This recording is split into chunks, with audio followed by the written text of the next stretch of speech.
다니엘이 전에 행하던 대로 그렇게 말씀했습니다. 그러니까 지금까지 살아온 대로 하루에 3번씩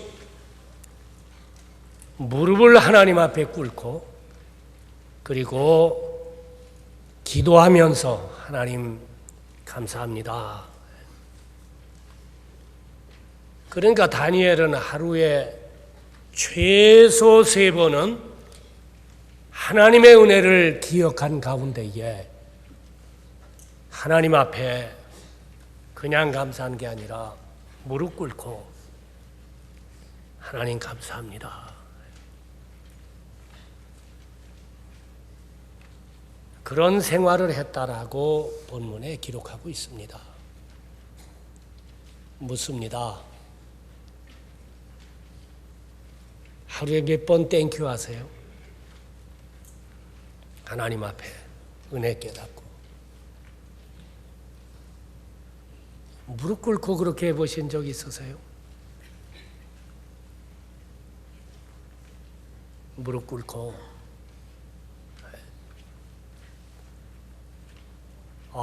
하나님 이런 은혜를 주셨군요. 하나님 감사합니다.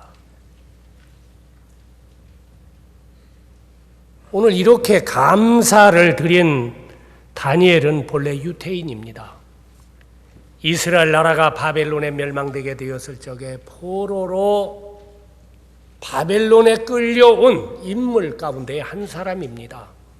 비록 포로로 잡혀왔지만 이 사람은 굉장히 총명한 사람이고 지혜가 뛰어난 사람이고 그래서 이 포로인데도 불구하고 나라에서 이 사람이 발탁이 되어가지고 바벨론 제국에서 관료가 되고 그 다음에 승진되어가지고 오늘 여기 성경 말씀을 보게 되면은 그 당시에 바벨론 나라가 유럽의 일부 아시아 그리고 남쪽으로는 아프리카 일부까지 통치하는 나라. 그래서 120도에 거기에 아마 우리말로 표현하면은 뭐 도지사 또는 총독을 두어서 나라를 갖다가 통치했습니다.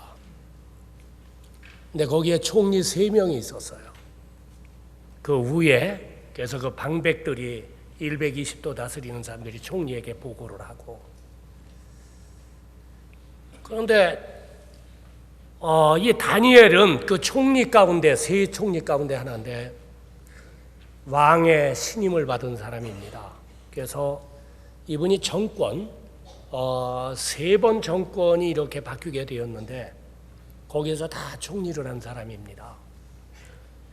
근데 이게 다리오 왕 때는 왕이 마음에 들어가지고 그 위에 총리 위에 이제 왕 다음에 서열이겠죠. 거기에 이렇게 총리를 두게 되는데 다니엘을 갖다가 지목한 겁니다. 예나 지금이나 이렇게 사람이 높아지면은 정적이 있잖아요. 뭐 요즘 제가 그런 이야기를 듣습니다. 우리나라에서 요즘 뭐 장관을 하려고 하면은 이렇게 좀 해주십시오. 그러면 사양한대죠. 왜냐하면 혹시 자기 뒤에 어떤 이렇게 허물이 나타나가지고 망신당할까. 그래서 요즘 사양을 많이 한다고 합니다. 왜냐하면 사람이 높아지게 되면 그 허물을 갖다가 이렇게 찾죠. 다니엘 시대도 그랬습니다. 그래서 여기 방백은 정치가를 갖다 말하는데 그 정치가들이 여기 오늘 5절, 6절 말씀을 보게 되면은 야, 저 다니엘 때문에 우리는 아무것도 할 수가 없으니 저 다니엘을 갖다 우리가 아무래도 흠을 잡아가지고 저것을 갖다 퇴진시켜야겠다. 그래서 이분들이 백방으로 다니엘의 허물을 찾았습니다. 그런데 4절 말씀을 보게 되면 다니엘을 고소할 틈을 얻고자 하였으나 능히 아무 틈 아무 허물을 얻지 못하였으니 이는 그가 충성 때요 아무 그릇함도 없거렸습니다. 이분 신실하고 또 이분이 아주 깨끗한 삶을 살아가지고 아무런 허물을 갖다가 잡을 수가 없었습니다. 그러다가 이분들이 발견한 것이 있는데 그것은 다니엘은 하루 3번씩 이분이 꼭 무릎을 꿇고 기도하면서 하나님 앞에 감사하는 시간이 있었거든요. 그래서 여기 오늘 7절 말씀을 보게 되면은 나라의 모든 총리, 수령, 방백, 모사, 관원들이 모여서 의논을 했습니다. 의논한 가운데에 저 다니엘은 말이야 하루에 3번씩 꼭 무릎을 꿇고 기도하니까 우리가 법을 하나 만들자. 앞으로 30일 동안은 그 누구에게도 구하지 못하고 왕에게만 구할 수 있는 그런 법을 만들자. 그래가지고 이분들이 입법을 했습니다. 그리고 왕에게 가서 도장을 받은 겁니다. 그리고 법이 공포됐습니다. 그런데 법이 공포되었는데도 불구하고 오늘 여기 10절 말씀에 보게 되면 다니엘이 이 조소에 어인이 찍힌 것을 알고도 자기 집에 돌아가서는 그 방에 예루살렘으로 향하여 열린 창에서 전에 행하던 대로 하루 3번씩 무릎 꿇고 감사한 겁니다. 저는 이 말씀을 갖다가 지난주에 이렇게 준비를 하면서 만약 저는 그런 자리에 갈 수 없겠지만 내가 만약 그런 자리에 있었다고 한다면 그리고 이런 법이 만들어졌다고 한다면 내가 어떻게 했을까? 제가 생각해 봤어요. 아마 저 같으면 어떻게 했느냐면 저는 무릎 안 꿇었을 것이고 눈도 안 감았을 것이고 근데 제가 하나님을 믿으니까 저 같으면 어떻게 했냐면 눈 뜨고 뭐 하나님 마음 다 아시는 하나님 아니세요? 우리 마음을 감찰하시는 하나님이니까 마음으로 하면 되지 않겠느냐 해가지고 그저 마음으로 기도하고 마음으로 하루에 3번씩 아마 하나님 앞에 감사하지 않았겠나. 제 생각이 틀렸습니까?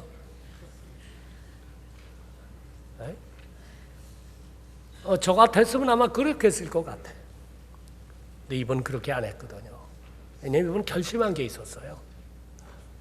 다니엘서 1장 8절에 보면 이분은 뜻을 정하고 하나님 앞에 자기가 바벨론의 포로로 끌려오면서도 자기가 관직에 나가면서도 자기가 해야 할 일과 하지 말아야 할 일을 이분이 결심했습니다. 자기는 어떤 일이 있든지 간에 뭐 술도 안 먹을 것이고 왕의 진미도 안 먹을 것이고 죄가 되는 음식은 안 먹을 것이고 우상 섬기지 않을 것이고 아마 다니엘이 이때 하나님 앞에 결심한 것 같아요. 나는 하루에 3번은 무릎 꿇고 하나님 베풀어 주신 은혜에 대해서 감사하고 난 기도할 거다. 아마 이때 결심했던 것 같아요. 근데 사람이 어떤 데 결심을 합니다. 결심하는 게 참 중요하지만 그 결심을 갖다가 끝까지 지키는 거 이게 중요한 겁니다. 저희가 해마다 40일 새벽 부흥회를 하는데 기도회를 하는데 처음에는 보게 되면 결심을 하고 꽤 많이 나옵니다. 그러다가 1주가 지나고 2주가 지나게 되면은 아마 결심이 변한 것 같아. 우리 1월 1일 날 되면 결심들 한 거 있어요? 결심한 것. 2006년 내가 하나님 앞에 이렇게 살아야지 결심한 거 있어요? 그 결심한 게 중요하지만은 여러분 더 중요한 건 그 결심을 지키는 겁니다.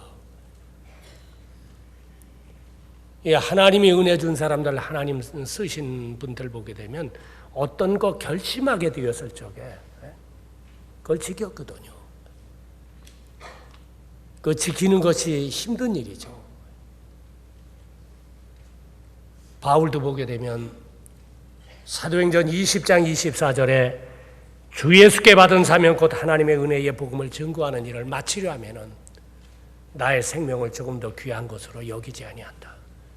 자기는 예수님 복음 증거하는 일을 위하여서는 자기가 생명을 귀한 것으로 여기지 않겠다. 시작을 했을 뿐만 아니라 마치겠다고 하는 결심을 한 분이죠. 그래서 그분이 마지막에 자기 생을 통해서 다 마치게 되었을 적에 디모데후서 4장에 그런 고백하지 않습니까?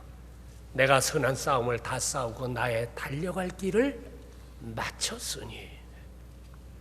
자기가 하나님 앞에 결심한 걸 마쳤다고 하는 말입니다. 그게 참 중요하죠. 근데 이 다니엘이 그런 분이죠. 하루에 3번씩 기도하고 감사하겠다.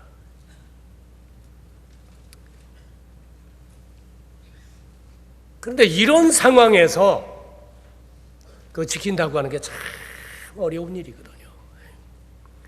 문자 그대로 인생의 극한 어려움 속에서 감사를 드린다고 하는 것, 이게 참 힘든 일이죠. 우리가 인생을 이렇게 살아가게 될 때에 어려움을 만날 때가 있습니다. 제가 여의도에 이렇게 30여 년 동안 이렇게 일을 하면서 보게 되면은 인생길 평탄하게 사는 분 없죠. 뭐 평탄하게 살면 얼마나 좋겠어요.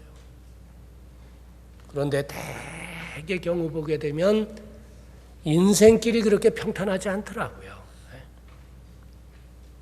어려움이 있을 때가 있죠.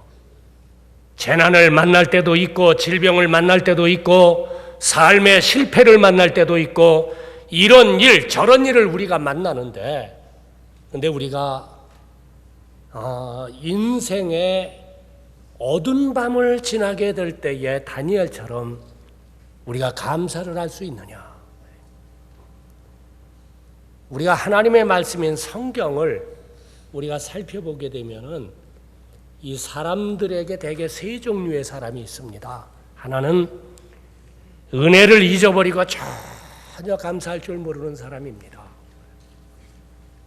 지난주 우리 나눴던 10문둥이 가운데 9문둥이 같은 사람, 문둥병 때문에 저주스러운 병에 걸리게 되었을 적에 예수님 지나간다고 하게 될 때 나사렛 예수님이여 나사렛 예수님이여 나를 긍휼히 여기소서. 예수님 앞에 부르짖었습니다. 예수님이 이 문둥이 10명의 소리를 들으시고 예수님 마음이 움직이셨어요. 내가 고쳐줘야겠구나. 여러분, 우리가 기도하게 될 때에 중요한 것은 하나님의 마음을 움직이는 것이 중요합니다. 우리가 누구 만나게 되었을 적에 그 사람 어떤 것을 하게 될 때 그 사람 마음 움직이는 것이 중요한 것처럼 우리가 하나님 앞에 나가게 될 때에 나 혼자만 중언부언하는 것, 그건 아무 소용없어요. 하나님 마음을 움직여야지. 하나님의 보좌를 움직여야지. 그런데 이 문둥이 10명은 주님의 마음을 움직여가지고 예수님께서 이거 고쳐줘야겠구나. 그래가지고 예수님 고쳐줬잖아요. 그런데 이 9명이 고침을 받게 되었을 적에 우리 성경 기록을 보게 되면 은혜를 그냥 잊어버렸습니다. 예수님 앞에 땡큐 안 했어요. 감사 안 했어요. 여러분, 이 세상에는 이렇게 은혜를 많이 받고도 은혜를 갖다가 잊어버리고 땡큐 못하는 사람이 얼마나 많은지 모릅니다. 두 번째로, 은혜를 다소 알기는 하지만은 얕은 감사의 생활을 하는 사람들이 많다고 하는 사실입니다. 쉽게 말씀드리면은 날이 맑은 날에는 감사를 하고, 근데 흐린 날은 감사 안 해요. 오히려 불평하죠. 왜 이렇게 날이 흐리느냐.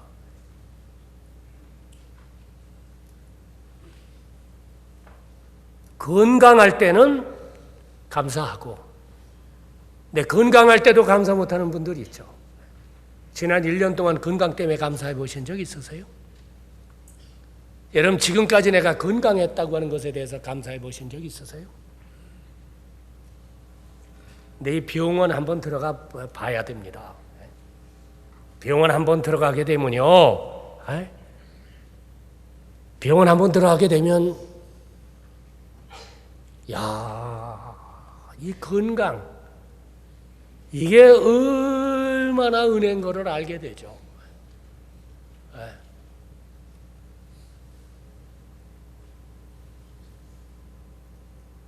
근데 우리가 질병 났을 때, 그때는 어떤 분들은 불평해요. 감사를 안 해요. 근데 정말 믿음이 깊은 분들은 여러분 질병 가운데서도 감사하죠. 우리가 고린도후서 12장을 보게 되면 바울이 병들었거든요. 어떤 병인지는 모르지만 하나님 앞에 3번 기도했습니다. 하나님 낫게 해주세요. 근데 하나님이 뭐라고 말씀하시느냐 하면은, 내가 너한테 주는 은혜가 족하다. 내가 너한테 너무 많은 은혜를 줘가지고 너 자고하지 않게 하려고 너한테 내가 가시를 줬어. 사람이 너무 은혜를 많이 받으면 자고합니다. 교만합니다. 내가 이렇게 된 게 뭐 내가 잘나가지고 나의 나된 것이 하나님의 은혜다, 그렇게 고백하는 것이 아니라 나의 나된 것이 다 내가 뭐 이렇게 잘하고 내가 이렇게 잘하고 그런 것으로 생각하는 사람들이 있죠. 내 바울이 질병 들게 되었을 때 그걸 안 겁니다. 나의 나된 것이 하나님의 은혜고 내가 너무 자고하지 않게 하려고. 그래서 그 다음 성경에 보게 되면 나는 약한 걸 사랑한다 그랬습니다. 왜냐하면 내가 약할 때 하나님을 의지했고 내가 약할 때에 주님의 은혜를 받았다고 하는 말씀인 것입니다. 우리가 질병 가운데 있게 되면은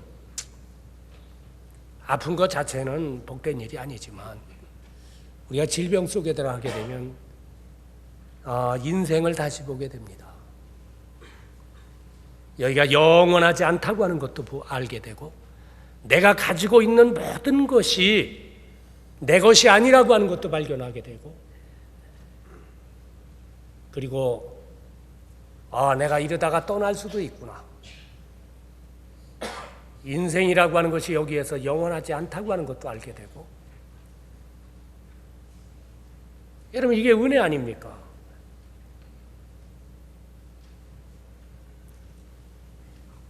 무엇이 잘 될 때는 감사하고 잘 안 될 때는 불평하고 기분이 좋을 때는 감사하고 기분이 나쁠 때는 감사 안 하고 요나가 그런 사람입니다. 우리 요나서 한번 볼까요? 구약성경 1289페이지 거기 6절 말씀에 보면은 하나님이 여호와께서 박넝쿨을 준비하사 요나 위에 가리우게 하셨으니 이는 그 머리를 위하여 그늘을 지게 하며 그 괴로움을 면케 하려 하심이었더라. 요나가 박넝쿨을 인하여 심히 기뻐하였더니 하나님이 벌레를 준비하사 이튿날 새벽에 그 박넝쿨을 씻게 하심에 곧 씻으니라. 해가 뜰 때에 하나님이 뜨거운 동풍을 준비하셨고 해는 요나의 머리에 쬐매 요나가 혼곤하여 스스로 죽기를 구하여 가로되 사는 것보다 죽는 것이 내게 나으니이다. 이 요나가 선지자 아닙니까? 하나님의 사람 아닙니까? 고기배 속에 들어가서 회개까지 한 사람입니다. 그래갖고 니느웨에 도착했는데 거기 아마 굉장히 더웠던 것 같아요. 굉장히 뜨거웠던 것 같아요. 그래서 하나님이 요나 위에 가지고 박넝쿨, 아마 속성으로 자라는 풀인데 이게 자라게 했습니다. 그래서 그 박넝쿨 잎이 크니까 얼굴을 가리게 됐습니다. 아마 요나가 거기서 낮잠도 잤겠죠. 시원하게 말해. 근데 하루 저녁 자고 났더니 벌레가 그 박넝쿨을 갖다가 다 긁어먹어 버렸습니다. 아침에 뜨거운 동풍이 불고 그래가지고 박넝쿨이 다 말라버렸습니다. 전날에는 기분 좋아서 하나님 땡큐 했는데 이 박넝쿨 마르니까 말이에요. 뜨겁다고 말해요. 하나님 나 죽는 게 좋습니다.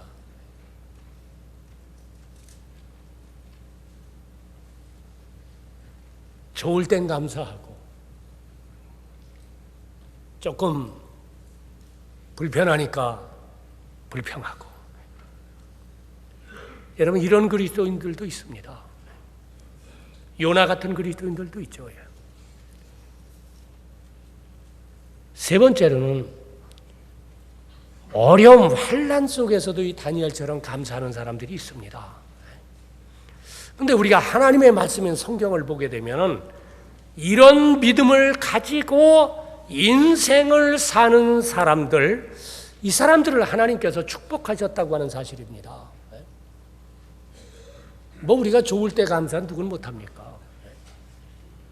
기분 좋을 때 감사 누군 못합니까? 근데 극한 어려운 가운데서도 하나님 주신 은혜로 알고 하나님 땡큐. 이 다니엘이 그랬죠. 우리 본문으로 돌아가서 보게 되면 이런 다니엘이 이제 기도한 죄 때문에 사자굴에 들어가게 됩니다. 14절 말씀을 보게 되면 왕이 이 말을 듣고 그로 인하여 심히 근심하여 다니엘을 구하려고 마음을 스멸했습니다. 왕이 이게 정치가들의 모략인 걸 알았습니다. 그래서 어떻게 해서든지 다니엘을 구해보려고 했지만 구하지를 못하고 법대로 이제 사자굴 속에 들어갔습니다. 왕이 다니엘을 참 사랑하고 신임했는데 왕이 밤잠을 자지 못하는 겁니다. 그 이튿날 아침이 되었습니다. 19절 말씀에 보면 이튿날에 왕이 새벽에 일어나 급히 사자굴로 가서 다니엘의 든 굴에 가까이 이르러는 슬피 소리질러 다니엘에게 물어 가로되 사시는 하나님의 종 다니엘아 너의 항상 섬기는 네 하나님이 사자에게서 너를 구원하시기를 능하셨느냐 하고 왕이 한번 불러봤습니다. 자 이제 밤이 지나갔으니까는요 사자밥이 되어가지고 다 사자가 다 소화시켜가지고 뒤로 다 내놓을 시간이거든요. 그런데 21절에 보면은 다니엘이 왕에게 고하되 왕이여 원컨대 왕은 만세수 하옵소서. 그러면서 22절에 나의 하나님이 이미 그 천사들을 보내어 사자들의 입을 봉하셨으므로 사자들이 나를 상해치 아니하였으니. 다니엘이 사자굴에 들어가게 됐을 때 하나님이 하나님의 사자 천사를 보낸 겁니다. 여러분 천사가 있습니다. 천사가 있어요. 하나님의 사자가 있어요.